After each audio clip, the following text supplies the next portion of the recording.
The bye week is over. Back to football.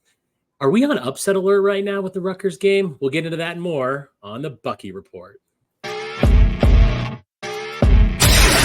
Welcome to the Bucky Report, your destination for all things Wisconsin Badgers. Authentic takes. Oh my God. Game analysis. Touchdown Badgers! Ring one up! And discussion from the fan perspective. Woo-hoo! Thanks for joining us and on Wisconsin. Welcome into the Bucky Report. We are your hosts, Rajeev and Justin Julka, in for your midweek quick hit episode to talk about three big things going into the Rutgers game. We are at the Bucky Report on Twitter. You can also email the show at thebuckyreport@gmail.com. You can follow us and subscribe to us on YouTube at the Bucky Report. We're also on all major audio platforms. Justin, how are you doing, my friend? I'm ready for some football again. Bye weeks are brutal. It is, but it's also a good time to kind of get, hopefully, we talked going into last week, things we wanted to see happen. So hopefully those things happen and we're in a better shape going into the Rutgers game. But are you feeling a little nervous about this one? Or are you confident? Like, where are you at right now?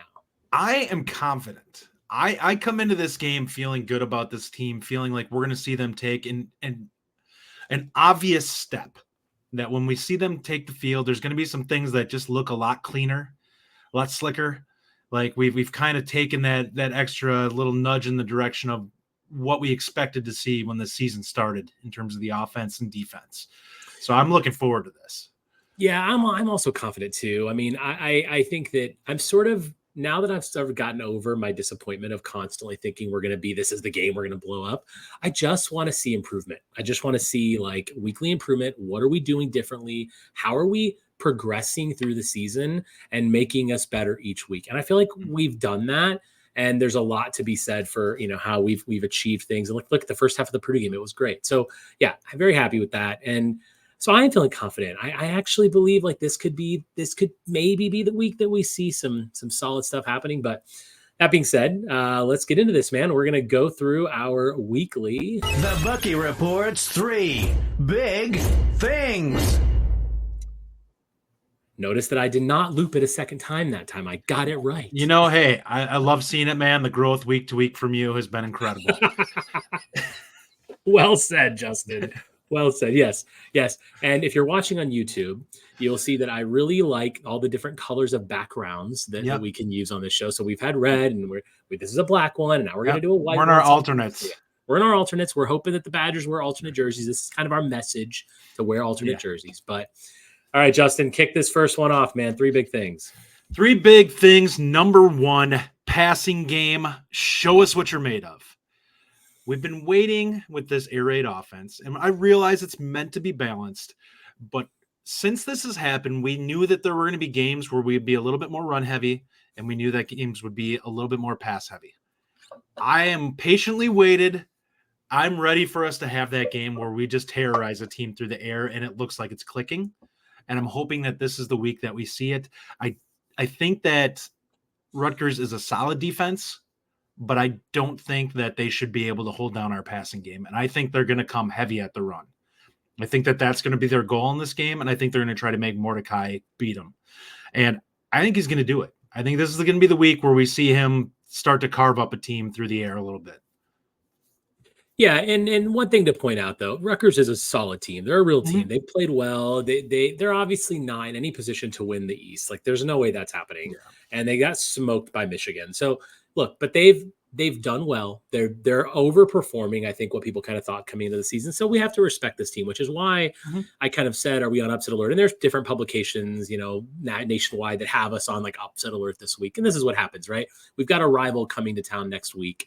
So it's obviously like, this might be that game, that potential trap game. But yeah, I agree. And again, the improvement has been happening week after week. We just need to keep that going, right? So, and I think that, and what I really want to see is quick passes, right? I want to see Mordecai drop back, quickly survey the field and hit his first target, hit his early reads, and basically take some more risks. I like the fact that they don't have a very high-powered offense. Rutgers, they've got a good quarterback. They've got a good rushing attack, but I feel like we can afford to take more risks passing, right? We can do that. We can, and if we have to throw it into tight situations, I'm okay with that. And I understand that that might mean turnovers, and I get that. But I do want to see us take the next step, and I think that next step is taking chances. Him seeing a wide open DK early off the run and just hitting that pass. Yes, maybe you have to squeeze into tight situations, but that's why we got Mordecai. We got a guy who had the experience to make those tight throws. So yeah, show us what you're made of. Like, I want to see more of what Phil Longo has to offer and what Mordecai can do, because there is more. And I just want to see, that confidence from that we all kind of carry, about this team and how they can be. I want to see them have that, and Mordecai specifically, because he's been really good. He can be even better. Yeah, and I kind of view this as a team that I don't really think can hurt us. Like, they're not going to drop 30 plus on us. That they're not that type of team.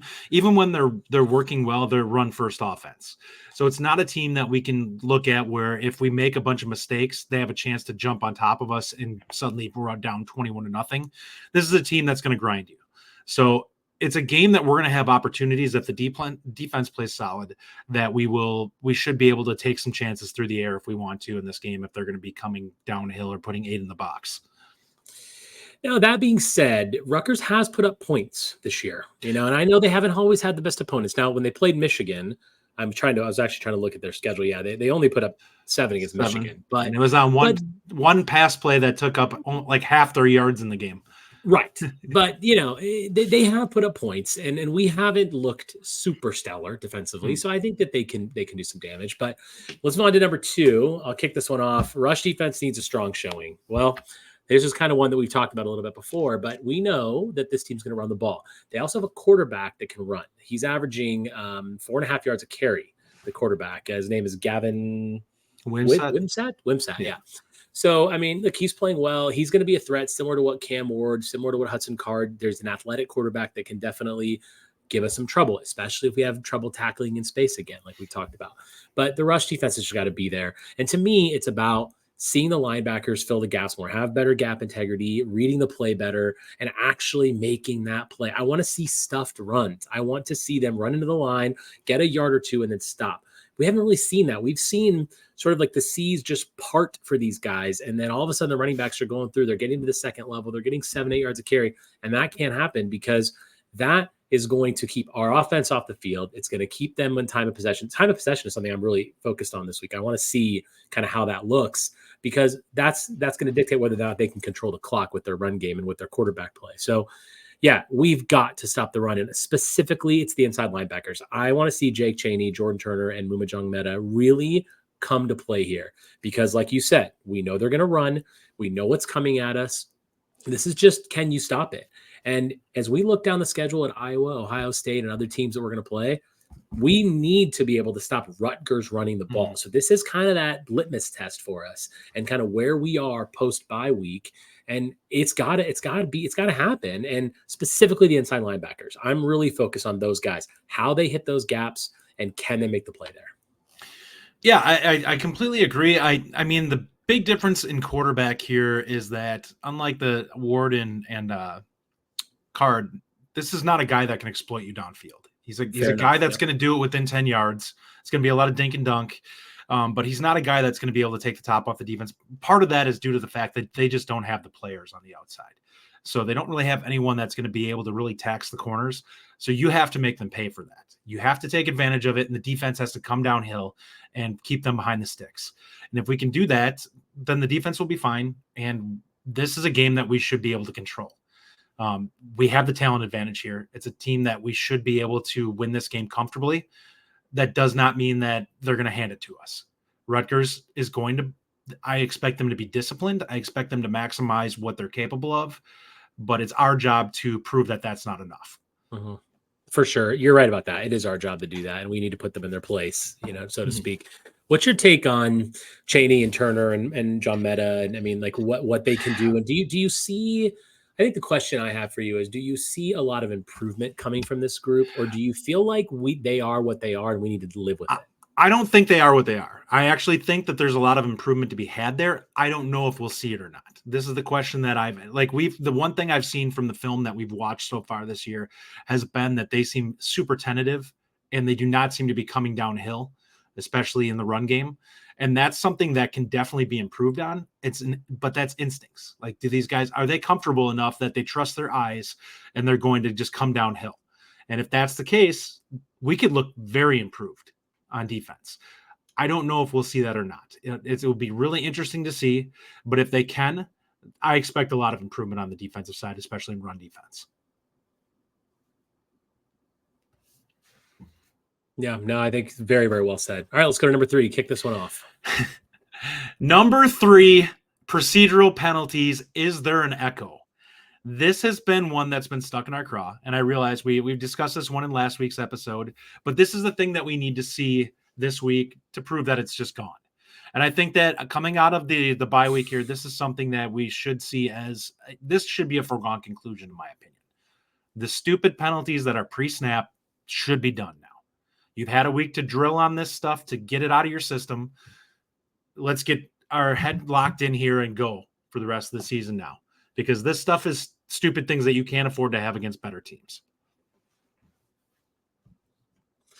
Yeah, I mean, can you hear me okay? I think I'm having some tech issues. Can you hear me? Yeah, I can hear you fine. Am I delaying a little bit? All right, sorry. I was, yeah, a little bit, but I'm having tech. Every time I do a show in my office, it's very bad, but nonetheless, sorry. Yeah, listen, procedural penalties. This is, I mean, we said that like Justin said, we've said this is going to be staying. This is going to remain as part of the big 3 things until it gets better. And I have to think that during this bye week, this was talked about ad nauseum, and I expect it to, I expect it to instantly improve. Frankly, if I see more than 2 false starts the entire game, I'm going to lose it. I'm going to lose it. We are playing at home. I don't want to see this stuff happen. And if we have 12 men on the field and if we have these ridiculous procedural penalties, it's going to kill us. We cannot do this. This is the last game we have against an opponent that we're like feeling pretty comfortable about. Iowa's going to be difficult. Illinois, yeah, they're not looking too good, but still it's a road game. And then we play the big boy.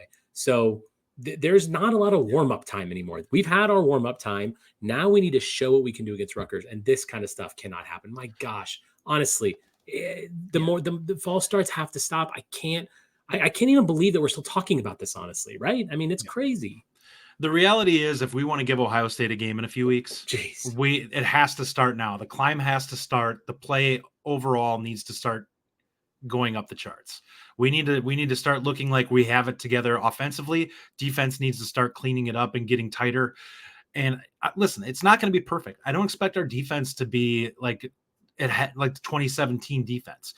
But the question is can they do what they need to be strong and stout and run defense to allow us to be able to do some other things with the defense in terms of being aggressive as well as attacking in the pass defense. And if that's the case, we'll be fine. Offensively, it's a matter of, if we can get it together to the point where we're not shooting ourselves in the foot and we can at least, effectively not put ourselves behind to start, drives, we'll have an opportunity to do some things. I think the offensive line has some ability to pass block, and I think we'll be in good shape with that. So I really feel like this is kind of the starting point that we want to see going forward in this season. We've got some reps. They got some experience now in the scheme and everything. Now you've had an opportunity to kind of clean up the things that have been problematic. And hopefully now we really get rolling. Yeah, totally agree. Now we talked about this on our weekend show, but let's rehash predictions a little bit. Where do you feel like this score ends up? I think you and I are pretty close on this one. I actually am at 34-17. I think it's going to be 4 touchdowns and 2 field goals. Yeah. And I think Vakos is going to take a rest because I say 5 touchdowns, 35-17, which is fine. Vakos deserves that. But yeah, listen, we kind of titled the episode "Is it a trap game?" because I do think we have to really bring our A game to beat this team. But I think we're going to. Yeah. We are the better team. We're better at all areas.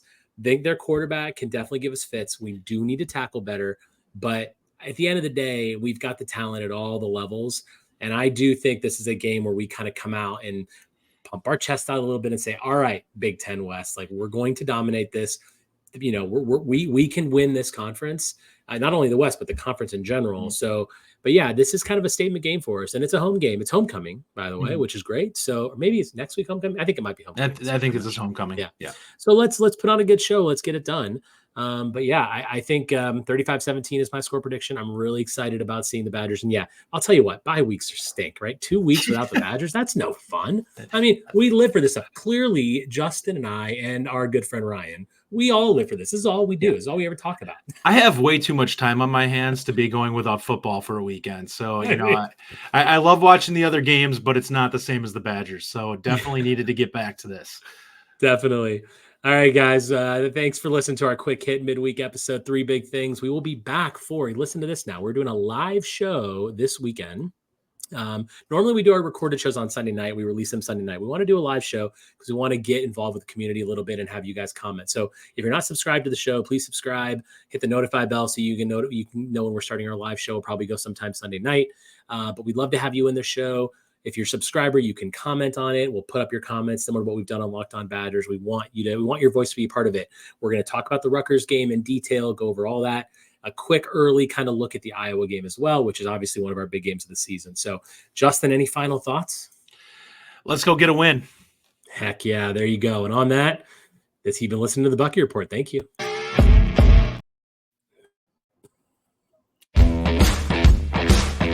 Thank you for listening.